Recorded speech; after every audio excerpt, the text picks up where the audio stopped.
It's early. I haven't had my coffee yet, so I apologize if this first bit's a little incoherent, but I did want to get an early start on this and document the process because I'm having a thought. And I'm having a thought because something is still bugging me, and that specific something is the Condor Operator Bowie, which I paid about $130 for.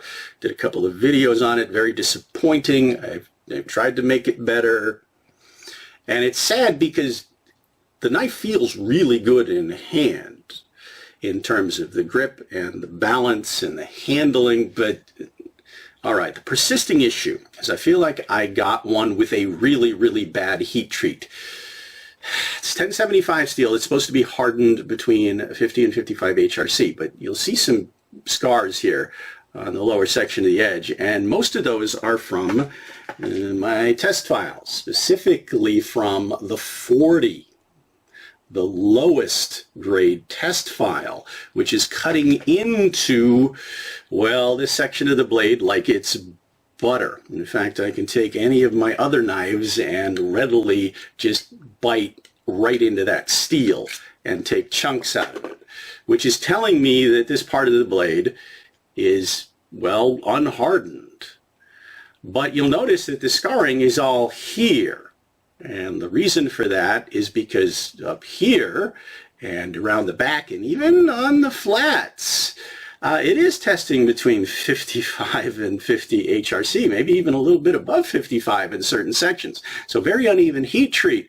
But if that unhardened steel is confined just to this lower 2/3 of the edge, here's my thought. Maybe I could just remove that soft belly, take away steel until I get down to the hardened bit, and hopefully not take away so much that I destroy the knife. And depending how this goes, you may or may not even see this video, but I'm going to get to it.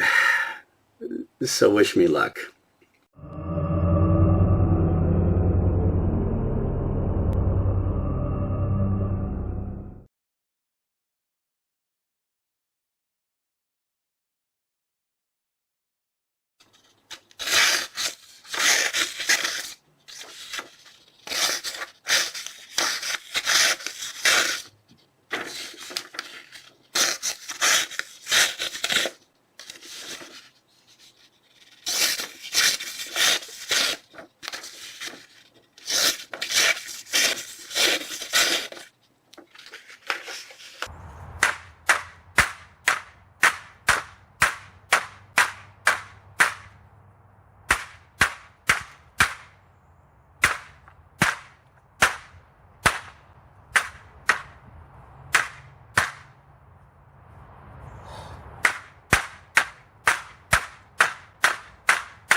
Oh dear.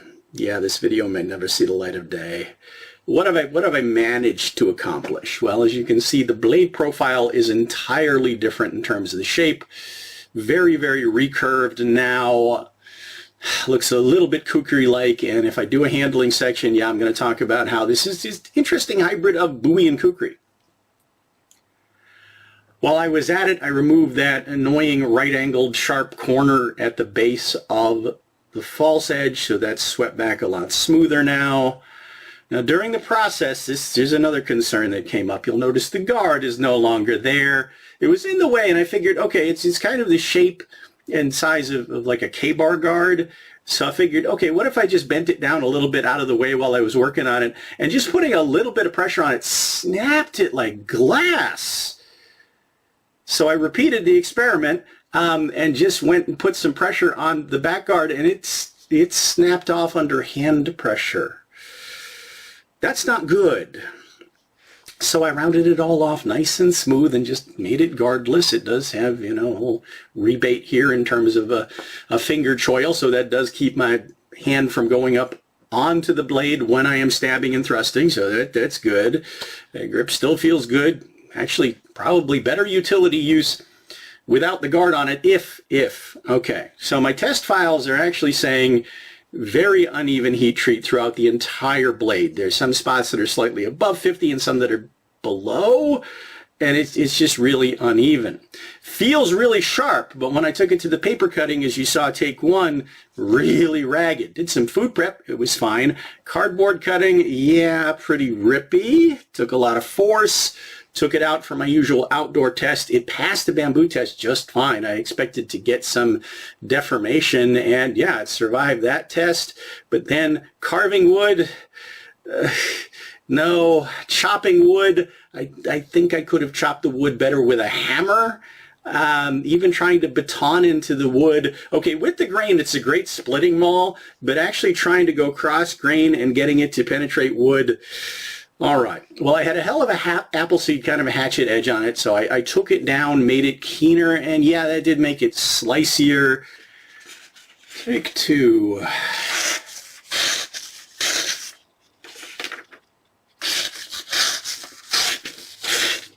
First time it's cut this well with the camera running. Back edge.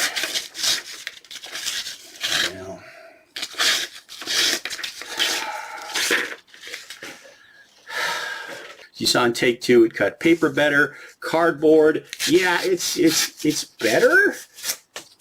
Not the best knife I have. Took it back out. All right, take two with the regrind.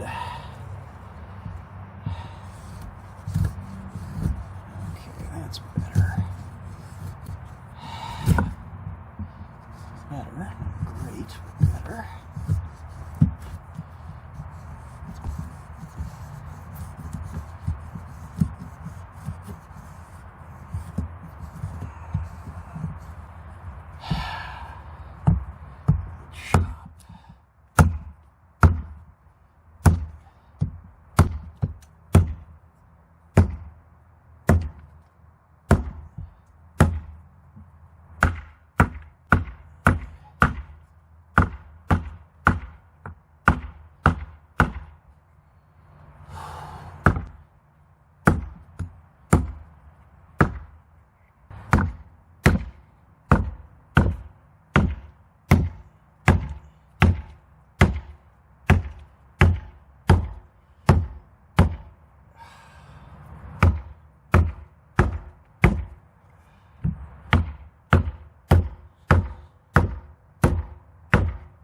Did some more chopping. There was a lot you didn't see on camera. Why? Because I was frustrated as hell, so there was a lot of cursing and, well, stuff that YouTube would probably demonetize. It did hack a bit better after I made the edge keener. But yeah, it's actually a very awkward blade shape to carve with and chop with. I was having trouble hitting my target with it accurately in terms of my feel of the blade. And yeah, it was twisting in my hand quite a bit. So I'm just not thinking this blade profile in general might be your best bet. I mean, figure either go Bowie or go kukri, something like this in between. At least for me, it's not working for utility use. Also, yeah, having a pretty soft edge, it's not holding an edge under use for any length of time. I am frequently rehoning it, resharpening it.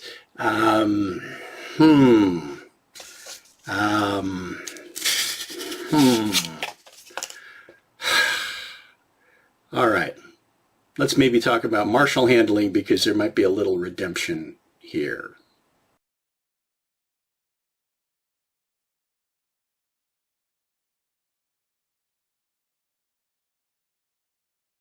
All right, here's the bittersweet bit, because moving it around, using it martially, it feels great, but as a knife, it's frankly garbage. All right, guard's gone. That also means it no longer fits in its sheath or retains in its sheath at all, so I'm going to have to figure out another carry system, if that's even worth it for me to do that. As I said, stabbing and thrusting in the lapel, it's still making some really nice holes in all the different grips, forward, reverse, blade towards me, blade facing away from me. Yeah, so really good stabby tool. Didn't get any tip deformation or anything like that. And yet it has just enough up here to keep my hand from going up onto the blade under that kind of impact. So that's good. Not uncomfortable doing that. Chopping and cutting, yeah, hitting targets, I'm getting readily twist. Just that blade shape. It's not quite working as a Bowie or a kukri, even though it has sort of features of both. But then in handling, okay, I feel like this would give me a really good slash if I could keep a good edge on it. Now, because of the softness of the steel, it does have a really toothy, ragged edge on it, so that could potentially be a benefit to you. And I did pound the hell out of this thing in that phase of my testing, and it did not fail, did not bend, chip, roll, it held up to a lot of hard, irresponsibly hard impact. So it's got that going for it. It is a resilient piece of steel if it is not a hard and sharp piece of steel. Now, I do have a functional edge, I feel, on both the front edge and the back edge, so I can get, with the blade facing towards me, good hooking, ripping cuts while I get that tip geometry to get point on with the edge facing towards me. With the edge facing away, yeah, I can back cut, I can hit with the spine, I can hit with the flat, I can do all of those techniques. So that's working well. Yeah, so slashing, snap cutting, hewing cuts, stabbing, thrusting, all of that feels really good. And speaking of feeling really good, let's talk about reverse grip and therefore transitions. It is nice and narrow at the top and balanced for me to have fun doing all of my finger twirling, which again I don't recommend, but I've been doing it forever, and it's just kind of me fidget spinning. Pinch flipping, which is a little bit more secure, definitely has that flare down here and some tactile indexing points with those rivets. So yeah, being able to transition it that way, yeah, that feels really good too. Now in the reverse grip, yeah, blade facing away from me, big old belly, I feel like I've got some nice slashing potential and hooking in the stab, and yeah, I've got the back edge for that kind of action. Reversing the blade, main edge towards me, yeah, back cutting, stabbing where the tip is going in straighter and doing more cutting versus hooking on the way into the target. It's got that, and yeah, that's quite a back edge, almost very karambit-like. So yeah, I'm feeling a lot of, well, good martial potential for the blade size, shape, balance. It's just that the steel is so disappointing in terms of its edge holding, and the fact that the guard snapped off under not very much pressure whatsoever, that's That's still bothering me. So much about this build is really bothering me. I feel like I got a lemon. If you have a version of the Condor Operator Bowie that's held up for you, that is, well, as hard and sharp and solid as it's supposed to be, please let me know. Is this an outlier? My other Condors are generally pretty good. Not awesome, but pretty good. I feel like they're at least worth what I paid for them. This one, yeah. Like I said, I am so frustrated. But it is one of those definite love-hate relationships where there's so much about the build that's just driving me nuts, but there's just enough to encourage me not to throw it away. I don't know. So let me know what you think of the design anyway. I mean, I think it has potential, and it's inspired me to consider other blades with this sort of recurve shape to it. So there's a to be continued for ya. We'll see how they work in comparison. But until then, as always, thanks for watching, following my journey, putting up with my madness, subscribing to the channel, liking the videos, adding to our conversation, giving me your recommendations. And I hope to see you back for something, well, more successful than this.